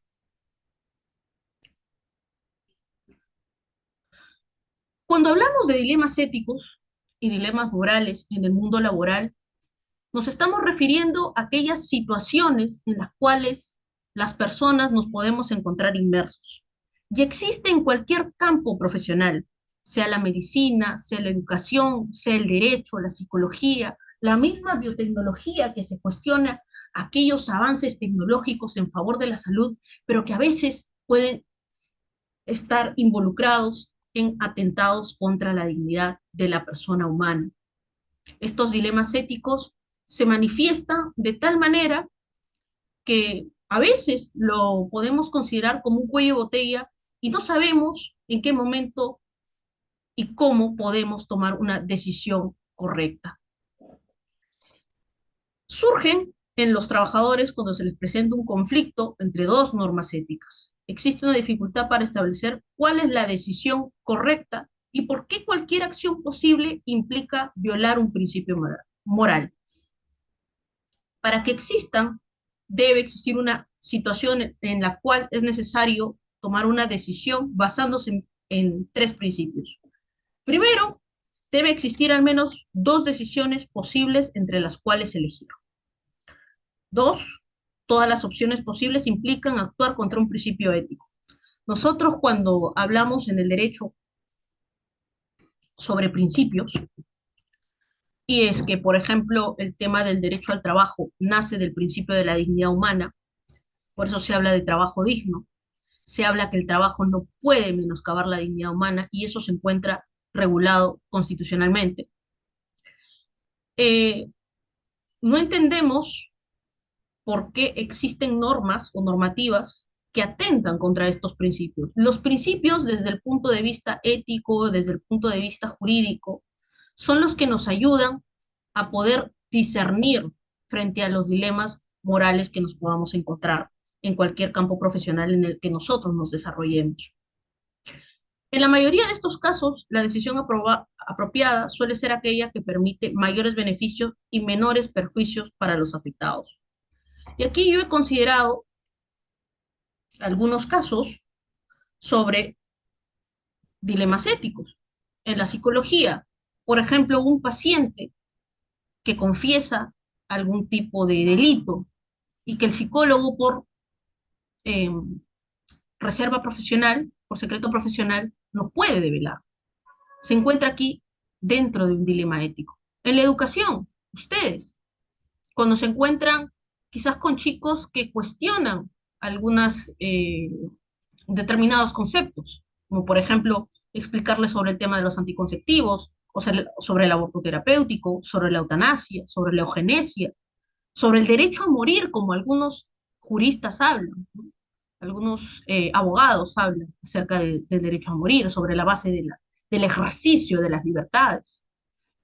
Esos son dilemas en los que se presentan en aquellos que desarrollan labores en el tema educativo. O la biotecnología, acerca de la manipulación genética para mejorar, entre comillas, los seres humanos. Es un dilema ético. ¿Cómo se puede utilizar la biotecnología para mejorar, pero también para dañar?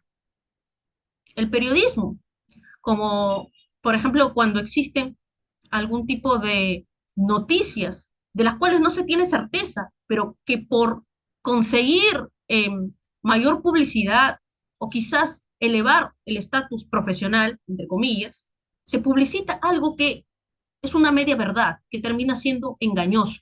O la medicina, el típico caso de la transfusión de sangre, ¿no? Nosotros tenemos un caso en derecho sobre la objeción de conciencia, donde una persona que profesaba otra religión negó que su hijo se hiciera una transfusión de sangre porque iba en contra de sus creencias, ¿no? En contra de la libertad religiosa.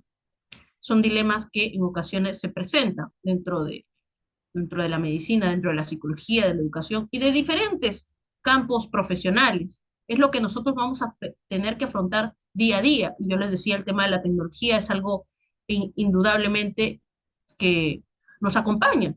Actualmente nosotros estamos en una plataforma digital, entonces es algo que vamos a tener que hacerlo nuestro aliado. Cuestionarlo, sí, allí cuando advirtamos atentados contra la dignidad humana, cuando advirtamos atentados contra la ética profesional, atentados contra el prójimo, atentados contra el planeta, ante diferentes tipos de atentados, ¿no? Y no podía dejar de tocar en el mundo laboral algunos acápites, como el tema de la inteligencia artificial. Algún autor, que quizás ustedes también lo han escuchado, Yuval Noah Harari, tiene una serie de libros, de animales a dioses, lecciones del siglo XXI, y él nos dice, por ejemplo, que los humanos no resistirían al tema de la inteligencia artificial, ¿no?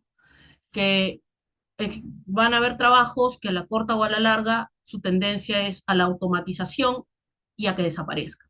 Se cuestiona si realmente el tema educativo, o sobre todo el tema de la propiedad intelectual, de a pocos está siendo amenazada a través de la inteligencia artificial. La inteligencia artificial ya la tenemos con nosotros a través de las diferentes aplicaciones y de cómo estas aplicaciones van convirtiendo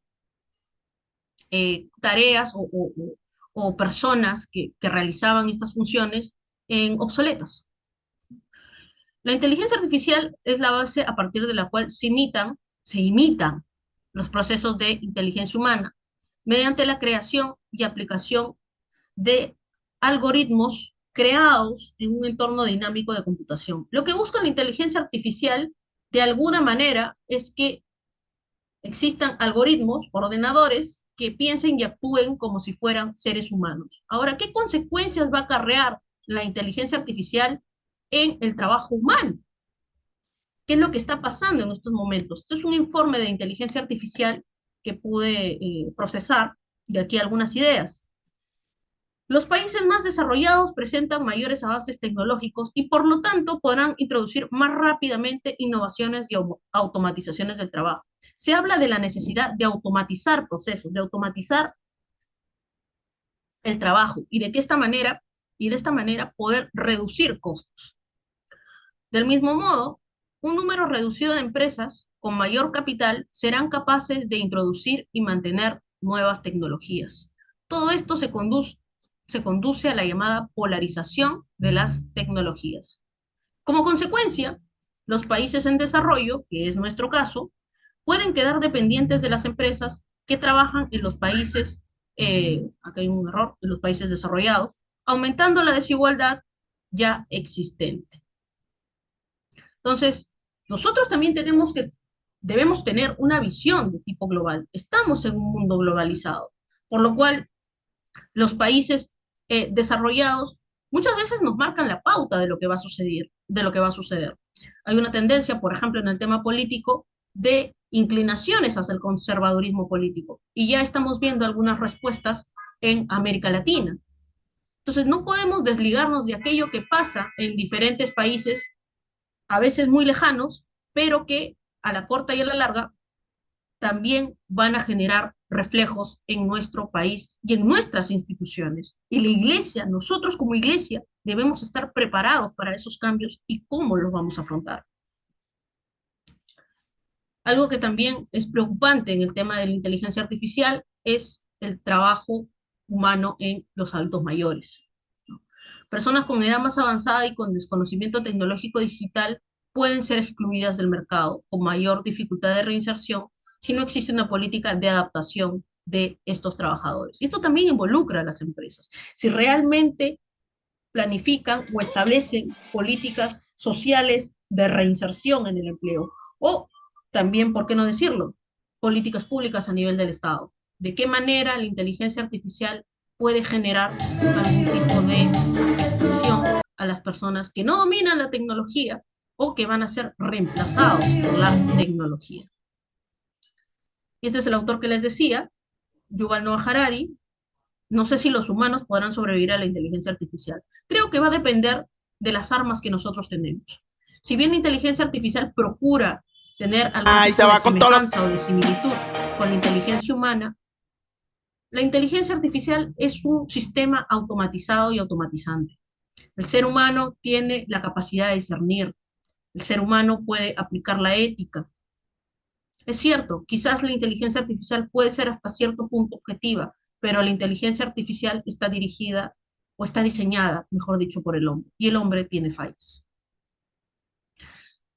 La pregunta es, ¿cómo usar la tecnología, esta tecnología patentada en favor de la protección del ser humano que trabaja, atribuyendo a los derechos y garantías el alcance hábil para preservar la dignidad del trabajador y evitar su reificación, esclavitud digital, invisibilidad o incluso la equivalencia del individuo a un mero número, a un algoritmo, lo que permitiría la efectividad de los derechos conquistados durante este centenario? Otro de los dilemas éticos y morales y de los que no se habla, pero que ha empezado a hablarse ya desde más o menos un poco más de una década y media, es el tema de los trabajos de cuidado no remunerados.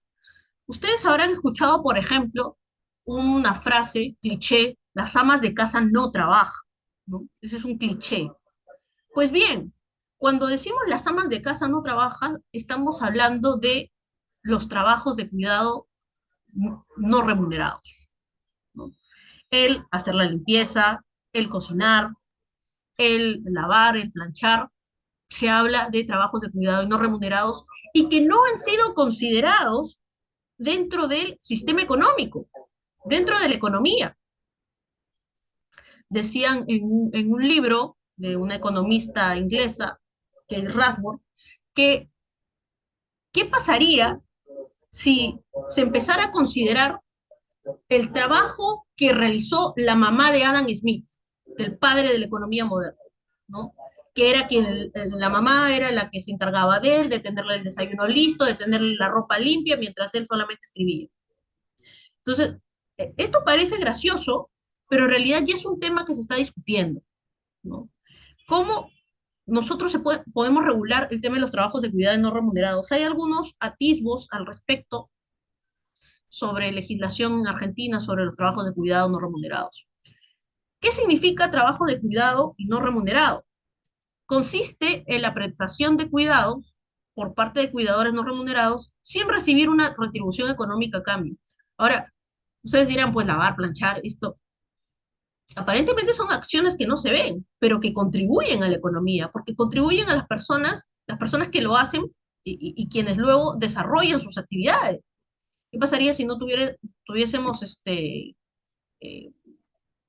mamás que se encargan o que tratan también de lidiar con esto a pesar del trabajo que realizan, o sea, del trabajo profesional que realizan? Entonces es un punto para mí interesante tratarlo en el mundo laboral y que debiese haber una política pública desde el Estado que se regule ello, ¿no?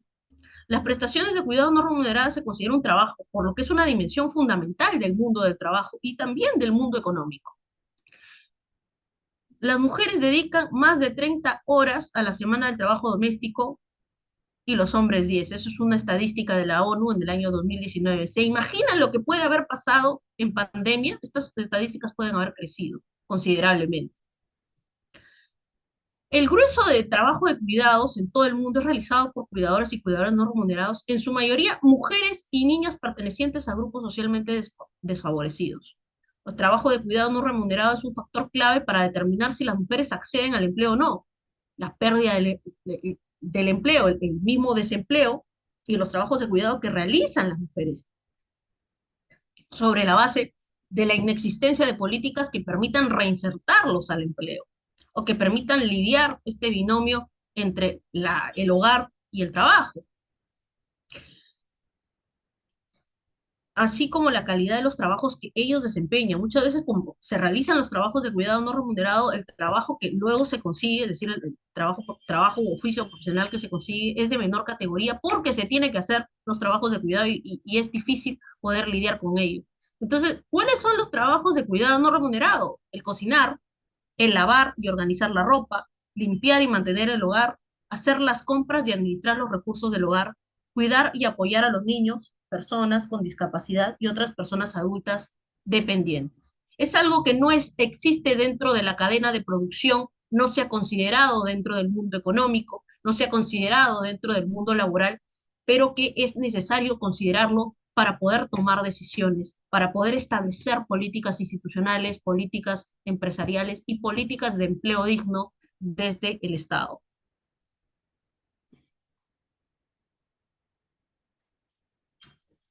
El trabajo de cuidado no remunerado realiza una contribución importante a las economías del país, así como al bienestar individual y de la sociedad. Las cuidadoras y cuidadores no remunerados satisfacen la gran mayoría de las necesidades de cuidado en todo el mundo. Sin embargo, su trabajo de cuidado no remunerado sigue siendo mayormente invisible. Y esa es la verdad cuando les decía, las amas de casa no hacen nada.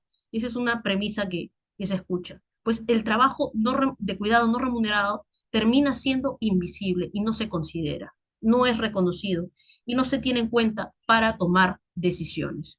Y aquí también algunas estadísticas de cómo los trabajos de cuidado y no remunerados terminan reflejando una contribución al PBI, al Producto Bruto Interno. En el caso de las mujeres es el 76%, lo que significa 96 millones de horas por día, casi el 16% del PBI. Y en el caso de los varones, en un 24%. Entonces es muy importante que las empresas comprendan que estos trabajos aparentemente invisibles, invisibilizados, contribuyen a la mejora de una empresa, contribuyen a la mejora de la economía y contribuyen a tener un mundo laboral, mal o bien, quizás un tanto eficaz. Y estos trabajos de cuidado no remunerado están en mayor medida en los países en desarrollo. Es donde más se da el tema de los trabajos de cuidado no remunerados. Entonces, yo les invito a reflexionar y también a un poco a googlear sobre esta particularidad, que en realidad es una generalidad alrededor del mundo.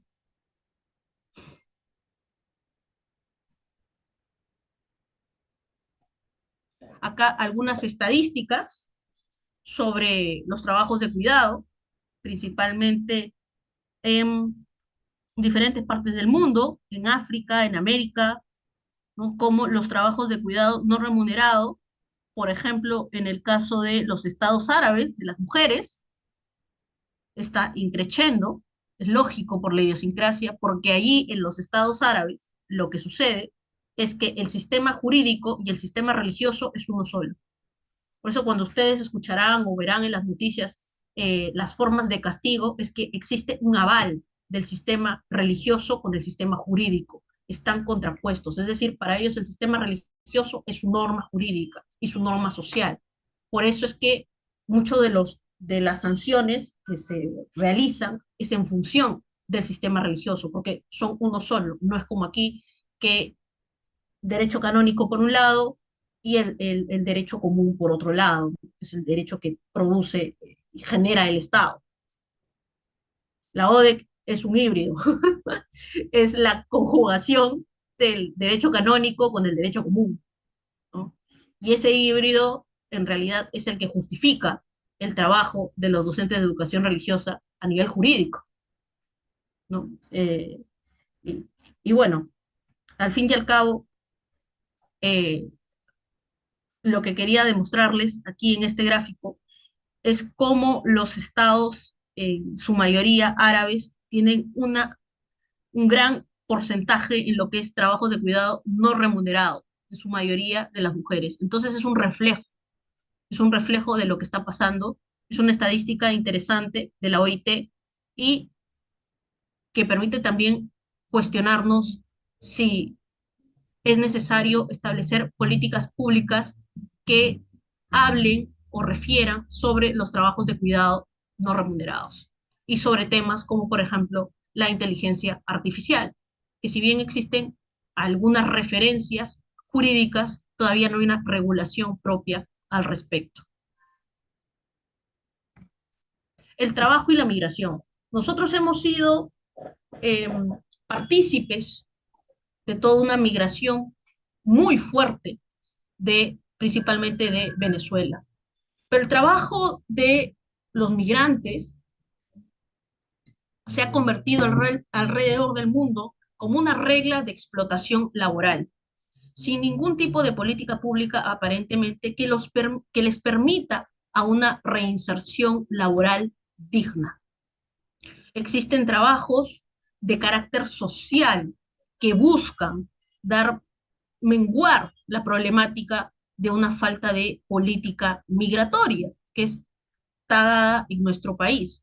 Ese es un grave problema dentro del mundo laboral. Y como les digo, qué bueno sería si en algún momento nuestros gobernantes en el nivel que se encuentren, hablo del nivel central, gobierno central o gobierno regional, distrital, municipal, pudieran tomar o acoger muchos de los principios y valores de la doctrina social de la Iglesia para diseñar sus propias políticas públicas en diferentes ámbitos, como por ejemplo el ámbito laboral. Sería de mucha ayuda que existan documentos normativos que permitan implementar, por ejemplo, una política migratoria de reinserción laboral.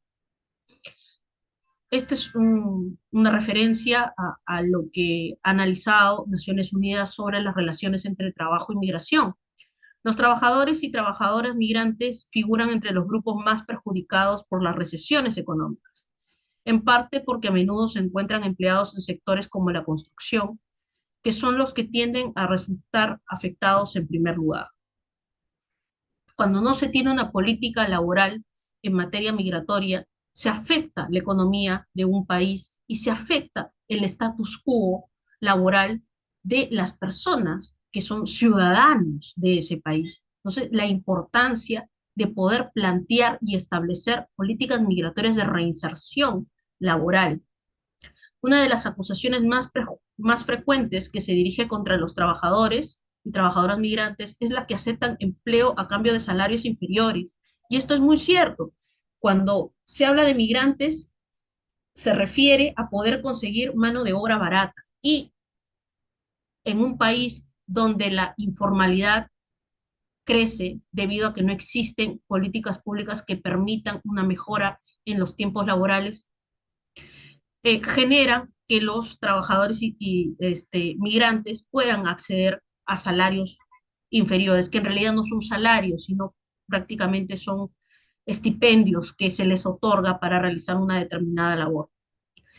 Dan lugar a la desintegración, estos salarios inferiores, de las prestaciones y de las condiciones laborales en el país de acogida. Y claro, como les digo, afecta el status quo de los trabajadores, de los ciudadanos que son trabajadores del lugar. La falta de datos contrastados al respecto dificulta la argumentación de esta cuestión con claridad. Aún así, esta premisa cuenta con respaldo. Y aquí un reflejo de lo que nosotros estamos viviendo como país, de cómo la migración venezolana ha sido lo suficientemente fuerte hasta el día de hoy, ¿no? Esta es una data que habla acerca de los datos principales de los migrantes procedentes de Venezuela entre el 2015 y el 2022, donde en Perú se tiene aproximadamente 1.049.000 migrantes. Estos son datos hasta 2022, así que estas sumas van a ir increciendo, como digo. La situación puede resumirse de la siguiente manera: unas empresas que desean personal con cualificaciones superiores o mano de obra escasamente cualificada y a bajo precio, para hacer trabajos que en realidad son temas de explotación laboral, ¿no? Son trabajos fuertes que no los haría un ciudadano, pero que ellos por su estatus de migrantes lo realizan, de migrantes ilegales lo realizan, porque no existe una política pública que pueda coadyuvar a este sistema de trabajo a través de la migración. Una población activa nacional que desea protegerse frente a la progresiva informalización del dumping social, y unos gobiernos que tienden a situarse entre dos orillas, acercándose una u otra en función de su agenda política. No podemos negar que la política, el tipo de política que se tiene en un Estado, va a determinar las políticas públicas a poder realizarse sobre determinadas temáticas, en este caso sobre el mundo laboral y la migración. Otro tema que también me parece coyuntural y se constituye como un dilema ético y moral es que qué hacer frente al trabajo o la explotación infantil. No podemos hablar propiamente de un trabajo infantil. Lo que contempla la UNICEF y no se opone es al desarrollo de algunas tareas infantiles. La participación de los niños, niñas y adolescentes en un trabajo, una actividad económica que no afecte de manera negativa su salud y su desarrollo, ni interfiera con su educación, es a menudo positiva. Entonces, esto se encuentra regulado en el convenio número 138 de la OIT. Por su parte, el trabajo infantil es un concepto más limitado que se refiere a los niños que trabajan en contravención de estas normas, de estas dos convenciones, la 138 y la 182. Esto significa niños menores de 12 años que trabajan en cualquier actividad económica, así como a los que tienen entre 12 y 14 años y trabajan en un trabajo más que ligero, y a los niños que están sometidos a las peores formas de trabajo infantil. Y cuando hablamos de las peores formas de trabajo infantil, nos referimos a la esclavitud, al reclutamiento forzado, a temas de trata, de prostitución y a la obligación de realizar actividades ilegales o a la exposición de cualquier tipo de peligros. Esta es una data del año 2016 de la UNICEF, de un rango de niños entre 5 y 17 años que hacen trabajo infantil, y cómo este número ha ido de alguna forma tratando de disminuirse, aunque a la actualidad los temas de trata, los delitos de trata cada vez se hacen más fuertes y terminan convirtiéndose en delitos que afectan todo un sistema social, ¿no? Cómo se puede malinterpretar el tema de las tareas infantiles, tareas elementales como ayuda en casa, por ejemplo, de los adolescentes, pero sin irnos al punto de interferir en su dignidad, en el desarrollo de su personalidad y en su educación. Es la exposición a través del trabajo infantil hacia esta clase de delitos como la trata, que la trata es más que todo un delito de carácter internacional y que ataca principalmente a la niñez y a la adolescencia, y que desde mi punto de vista debe ser un tema que tiene que ser tratado en las aulas, y cómo prevenir estos abusos a nivel de nuestro país. Y esto lo coloco a modo de anécdota, antes de concluir la exposición, y tiene que ver mucho esta huelga con el tema de la inteligencia artificial y de una falta de regulación de la inteligencia artificial. Salieron algunas fotos o noticias alrededor del mundo sobre el sindicato de trabajadores de Hollywood y cómo este sindicato de trabajadores de Hollywood se fueron a huelga. ¿Y por qué se fueron a huelga?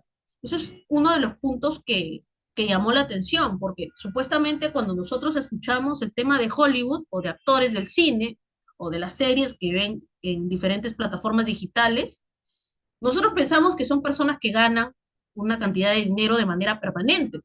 Ustedes se habrán dado cuenta, por ejemplo, cuando ven al mismo actor en diferentes películas o ven a este actor o la imagen de este actor en una película diferente, en la 1, en la 2, en la 3.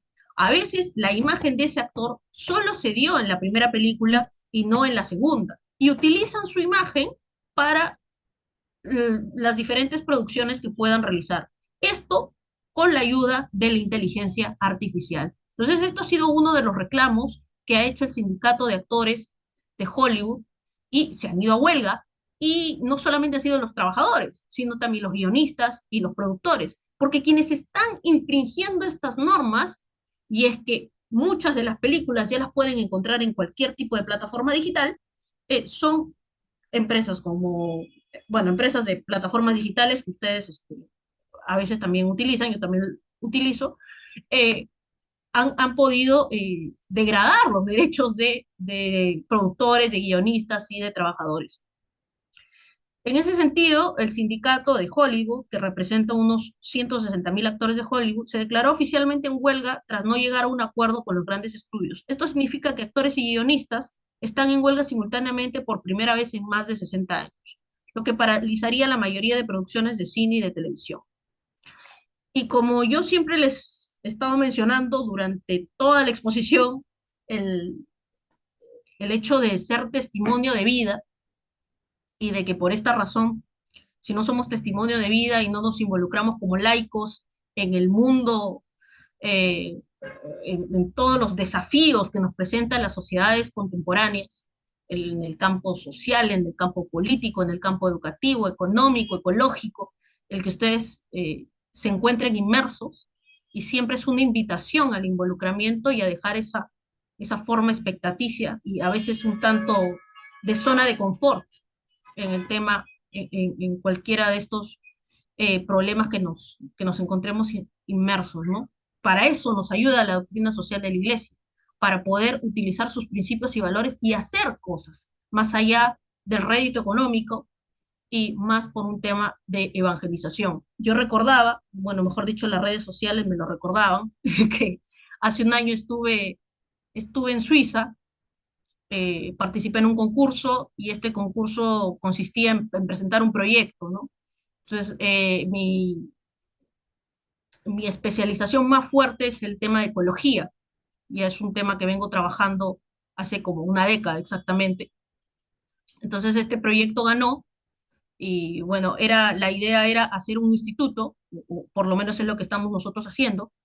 Es un instituto que busca la defensa del clima y hemos tenido un primer acercamiento en noviembre del año pasado. Hemos hecho una convocatoria, nos hemos unido 2 países, en mi caso por parte de Perú y bueno, mi compañera por parte de Suiza, y hemos conformado un instituto en el cual procuramos la defensa del clima y acoger a través de la tecnología, utilizar a la tecnología como aliada para formar carreras técnicas de chicos que estén saliendo de los colegios o que no tengan ningún tipo de trabajo, ningún tipo de estudio, formarlos e ir insertándolos en el mundo laboral y también, ¿por qué no decirlo?, se formen como verdaderos emprendedores.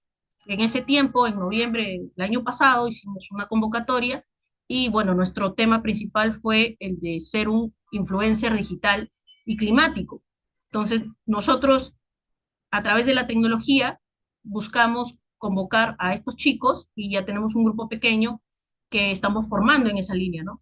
Y yo quería un poco compartirles esto porque parte del mundo laboral no solamente es lo que yo pueda realizar desde mi profesión, sino aquel aporte desde donde estoy para poder generar oportunidades con otros.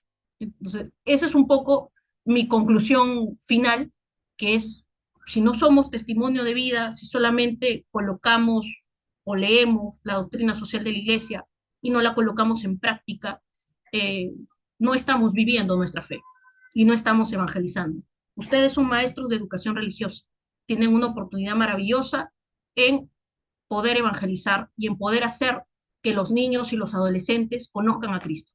Entonces, esa es mi reflexión para el día de hoy y espero haber cumplido con algunos aportes sobre la doctrina social de la Iglesia en el mundo laboral. Me quedan unos minutitos para poder absolver algún tipo de pregunta que se haya suscitado. Agradezco mucho su atención y su colaboración. Agradecemos la ponencia de la doctora Caitlin Segarra por todo lo que nos ha brindado el día de hoy sobre la doctrina social de la Iglesia en el mundo laboral.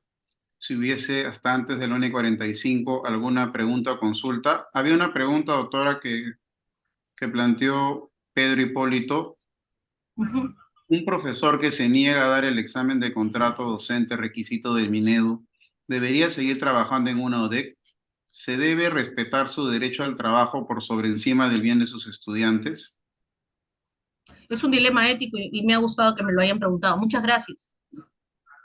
Miren, algo que se nos ha presentado a lo largo del tiempo y puedo decir que uno de los trabajos que realizo en la ODEC de Lima ha sido enfrentarme a estos dilemas. Y la ventaja de ser abogada es saber en qué momento puedo estar cometiendo algún tipo de injusticia, ¿no? Los maestros tienen derecho al trabajo y tienen derecho a la estabilidad laboral. Eso no queda duda.